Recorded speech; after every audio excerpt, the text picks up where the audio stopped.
channel. It's me, Jasmine, the Buffet Witch, but you already know that. And welcome to a Wet n Wild 3. So, I, like many people, fell in love with the Wet n Wild Cameleon Chrome line. I have had these eyeshadows for quite some time, and I just don't feel the need to try to be in that first few waves of new products, but I've been playing with them and I really like these eyeshadows. Now, if you want to know more about the Cameleon Chrome line, there are tons of videos out there that go really in depth on every part of the collection, because there were already highlighters that were seemingly separate to, like, when the eyeshadows came out. When the eyeshadows came out, they added 2 more highlighters, but there was a green highlighter, and I want to say the green and the blue highlighter were already available, possibly, but definitely the green one. And then they added pink and orange, and I want to say the blue. So when there was just the green highlighter, there were only lip glosses, I want to say, and the highlighter, and then the 6 eyeshadows came out.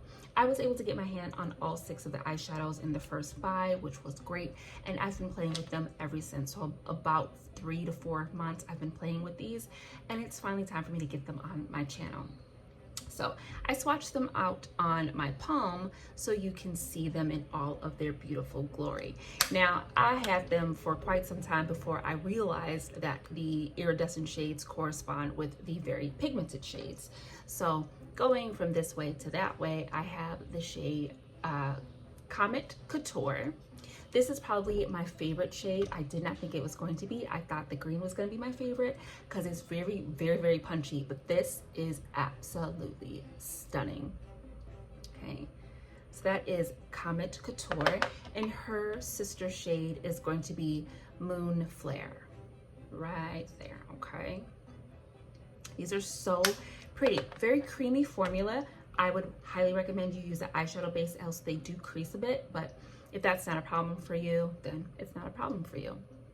Then you have Nebula Rush. That's going to be Honey Girl in the middle there. Very pretty. And you can see that the pigmented shades all have kind of a black base, and I feel like that gives them so much oomph on the eye. I really like these shades.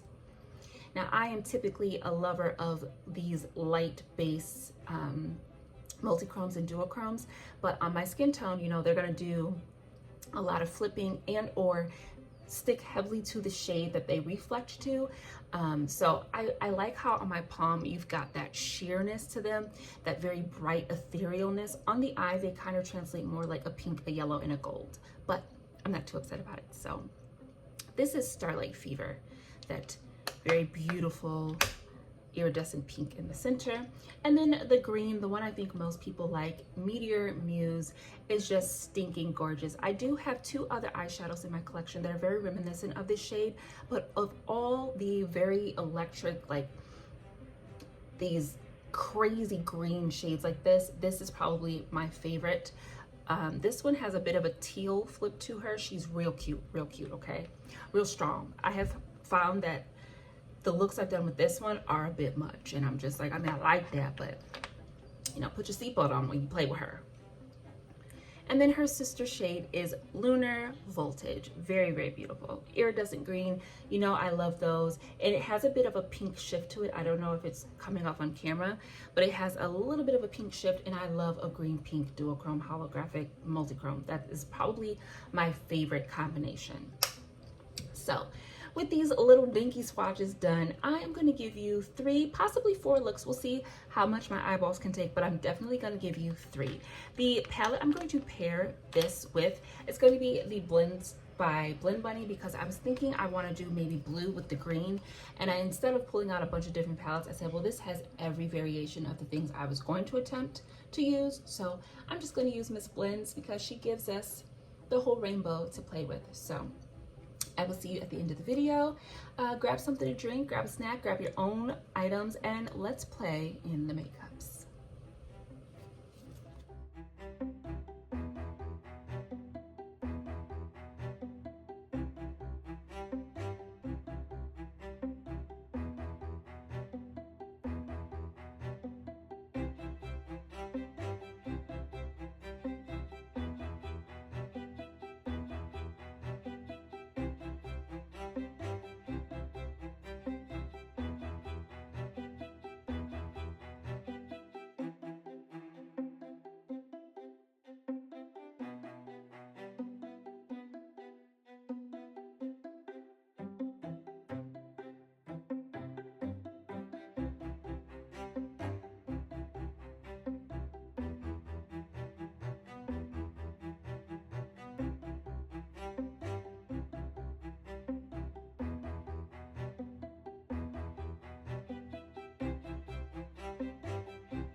is it. I hope you guys enjoyed these looks. 3 gorgeous eye looks with the Cameleon Chrome eyeshadows from Wet n Wild. These are so beautiful.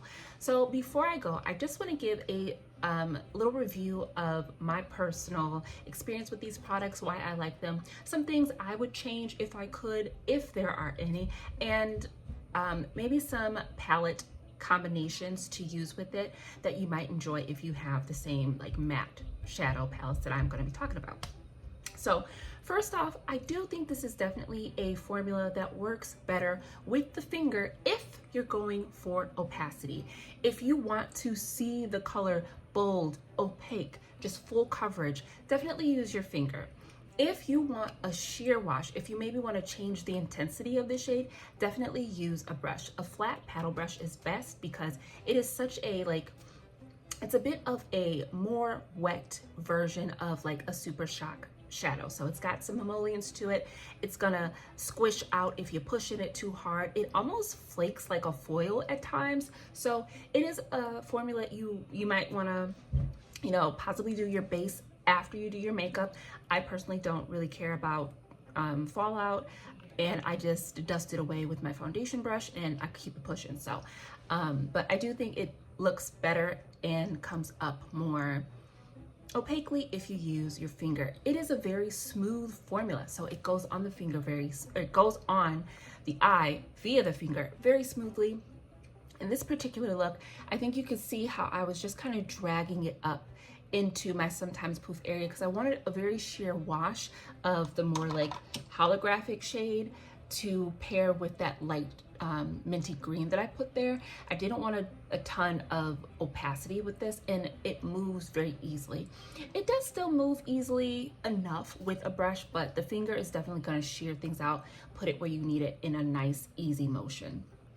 I highly recommend that you do use a eyeshadow base, preferably something that is not very drying, because there are some bases that dry down quite like a powder finish. I would do something that has a little bit of moisture, not like wet and sticky and gooey, so not like a glitter glue or anything like that, but just something that has a little bit more slip to it, just because you want something to help move but also set. And I feel like the Essence Prime Like a Boss is definitely the first one that I think of, but the Urban Decay Primer Potion was really nice for this. It's very comfortable. These layer next to each other very nicely, next to matte formulas very nicely. I love when a dark shade can overlap my multi and kind of like turn into another shade. I love that, okay? And it was very comfortable to apply and remove. That is also very important for me because I like to sit and do multiple looks in one go. I enjoyed using the blend palette. I mean, on its own, this is just already a great palette, a great brand, a great formula. You cannot go wrong. I just got eyeshadow all over it. You cannot go wrong with this eyeshadow palette. You're gonna get every color you could possibly need. The blend is seamless. The colors are vibrant.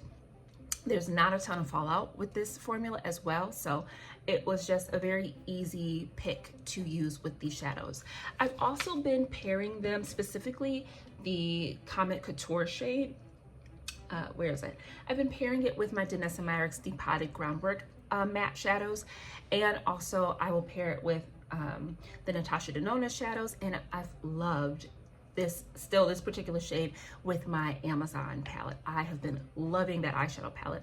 I will show you those palettes in a later date. Right now I don't feel like getting them, but point is, I have yet to find a formula of eyeshadows that these do not work next to, and I only bring that up because I have a decent amount of multichromes, duochromes, holographic, iridescent shades like that, and I have found that some of them don't blend with certain eyeshadow formulas. And what I mean is, like, this one melted into the blends, so it looks like just one gradient of color. And I don't know if this is a mixture of the primer, the brush, the application, but I have played with a few that didn't really mix with these. They kind of just like either couldn't stand up to this formula, so I couldn't get that really good blend, or they just kind of like sat on top and then got dusted away. So, but those few formulas that I've just listed, the Amazon palette I picked up, it's got a weird name, I don't know what that means. the Danessa Myricks, the Natasha Denona, and now the Blends palette just really, really works. So I feel like if you have a decent matte formula to work with, you're gonna love the blend and the way that they sit next to these. I also really enjoy that I haven't had any type of irritation if any of this gets into my eye. Sometimes like I have to worry about, you know, the Velvet Chrome formula from Danessa Myricks is definitely something that has stuck in my mind since it happened. So sometimes I am a little bit wary of formulas that I'm not used to. Like, I don't know that I've ever used this type of formula from Wet n Wild before. I don't know if they've ever done it before. So sometimes I'm a little bit wary, but thankfully not one little reaction. I love these eyeshadows. If you can still get your hands on them, I would highly recommend them. If you like really bold, punchy eyeshadow, these are an amazing addition to your collection. If I had the time, energy, and interest mainly, I would totally do a comparison because I do have different eyeshadows and brands within my collection that are very, very similar to this. If you have the Nomad Royal Europe palette, you essentially have these plus 2 other shades, okay? But the green, and there's like a kind of shade like this in that palette, and there's a shade like this in that palette. They are so similar. I actually are the eyeshadows from the Royal Europe palette, okay? So you kind of already have these shades if you own, well, you have these two. I didn't keep the one from the Royal Europe that looks like this one, but there is one very similar, not exactly the same, but very similar. But yeah, so if you have that palette, you essentially have these eyeshadows. And there are a few from the Juvia's Place Culture palette. Definitely that one has a shade that's just like this. And so, you know, these are all very beautiful, but if you don't have them, you don't need to go buy them. Definitely look in your collection, see if you have anything similar, and rock with that, okay? But I really, really love these eyeshadows. They're super smooth, they're super pretty. I wear them to work, I get compliments every single time. Like, this is so gorgeous. I could see myself doing this eyeshadow look tomorrow. I might do this for work. I might do this for work. I'm like one of the people that I've actually tailored my makeup, like dialed it back, because I'm like, I don't know if I'm gonna do this every day, but I've kind of been asking people like, hey, would you wanna do themed days and whatnot? So I can totally see myself doing this very bold, beautiful green look. And I think you could see in the video, I was trying to think of a way to maybe change the shape of each look, because these are very punchy eyeshadows. They're very, very busy. And because of my makeup style, sometimes I feel like a shade like the green one has actually been the hardest one for me to do, because I'm like, okay, where is it gonna go? It is a very bold color and flip. So I don't wanna do too much, but I also want it to look pretty. I also want it to look different than something I've already done. And so I just opted for like a basic green smoky eye, and then going back to that shape that I used to do with the bolder of the two colors, and then using the iridescent in the middle, because I feel like sometimes if I just use the, you know, the darker shade all over the eye, they just look like the same eyeshadow look. But I really enjoyed these. I will be using these more often because they're gorgeous. Like I said, I already am constantly dipping in this one. But yeah, I hope you enjoyed this look, or these 3 looks, and I hope you enjoyed this video, guys. I'm gonna get going. My husband is cooking out there. I can smell it, and I am so hungry. So thank you so much for tuning into my channel. It's been me, Jasmine, the Buffet Witch. And you already know that because I just talked a mile a minute. And I just coughed at you like I used to. Look at us, back like we never left. Take such good care of yourself. I will see you in the next video, which will be very soon. But until then, you take such good care of yourself, and we will talk at a later date. Bye.